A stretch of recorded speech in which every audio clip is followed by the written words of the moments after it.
അപ്പൊ ഇനി കുറച്ചും കൂടി പോയാൽ നമ്മള് ക്ഷേത്രത്തിന്റെ ഉള്ളിലോട്ട് പോകും. മാത്രല്ല പടികളും കൊത്തി വെച്ചിട്ടാണ് കേട്ടോ. ഹായ് ഗായ്സ്, നമ്മളിപ്പോൾ ഉള്ളത് പല്ലാവൂർ ക്ഷേത്രത്തിലാണ് കേട്ടോ. ഹൃദയം മൂവി എടുത്ത സിനിമയിലുള്ള ക്ഷേത്രമാണ് കേട്ടോ. ഇത് ഉള്ളിലോട്ട് കുറേ ദൂരം നടക്കണം. അപ്പം നമുക്ക് മേലെ പോയിട്ട് അവിടുത്തെ ആംബിയൻസും കാര്യങ്ങളൊക്കെ ഞാൻ നിങ്ങൾക്ക് കാണിച്ചു തരാം. വരും.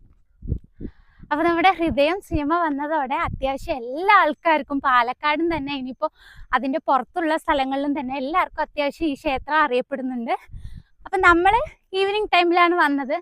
മേലെന്ന് വന്നാൽ തന്നെ പോസിറ്റീവ് എനർജി ഒക്കെയാണ് നന്നായി കിട്ടുന്നത്. പിന്നെ അവിടെ വഴിപാടുകളും കാര്യങ്ങളൊക്കെ ചെയ്തു കൊടുക്കുന്നതാണ് പറയുന്നത്. അപ്പൊ നമ്മൾ കുറച്ചുകൂടി നടന്ന ക്ഷേത്രം എത്തും. ഇവിടെ തന്നെ പടികളൊക്കെ അവർ പണ്ട് കാലങ്ങളിൽ കൊത്തിവെച്ചിട്ടുണ്ട്. എനിക്ക് അതിന്റെ കറക്റ്റ് ആയിട്ടുള്ള ഐതിഹ്യങ്ങളും കാര്യങ്ങളും അറിയില്ല. ഇത് ഐതിഹ്യം പറയണത് യോഗി സമാധി ചേർത്ത മുരുകന്റെ പ്രതിഷ്ഠ. ഓക്കെ. നടക്കുന്ന വിശേഷ ദിവസങ്ങളൊക്കെ വിശേഷ ദിവസങ്ങൾ തുലാമാസ വാവുത്സവം. അത് കഴിഞ്ഞാൽ മകരമാസ തേയ്പൂയി, കാർത്തിക ഷഷ്ടി. ഇപ്പൊ ദീപാവലി പ്രമാണിച്ച് എന്തൊക്കെയോ വന്നു. വാവുത്സവം കഴിഞ്ഞാൽ 1-ാം തീയതി, നവംബർ 1-ാം തീയതി. എത്ര സിനിമ ഷൂട്ട് ചെയ്തിട്ടുണ്ട്?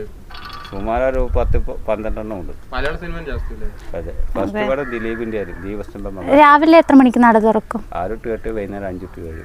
ശനി ദിവസം 8 മണി വരെ വെയിറ്റ് ചെയ്യും. 7:30 അടയ്ക്ക് രാവിലെ. ദിലീപിന്റെ പടം ദീപസ്തംഭം മഹാസീരിയൽ. അല്ല, ആളെ അഭിനയിച്ചിട്ടുണ്ട്.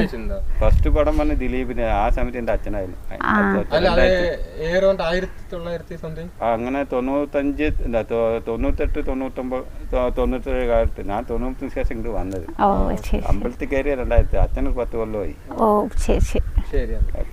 അത് കഴിഞ്ഞ് വീരാർപ്പട്ട് ഒക്കെ വന്നിട്ടുണ്ട്. ഇവിടെ മുരുകൻ മാത്രമാണ്. മുരുകൻ, അയ്യപ്പൻ, മുരുകൻ ഇടുമ്പൻ ദേവി ഉപദേവൻ. മൂലസ്ഥാനം മുരുകനാണ്. ബാലദണ്ഡപാണി. പാലക്കാട് ജില്ല ഇവിടെ മാത്രമേ ഉള്ളൂ ബാലദണ്ഡപാണി. വേറെ പഴനി വിട്ട് അവിടെയേ ഉള്ളൂ. ചായ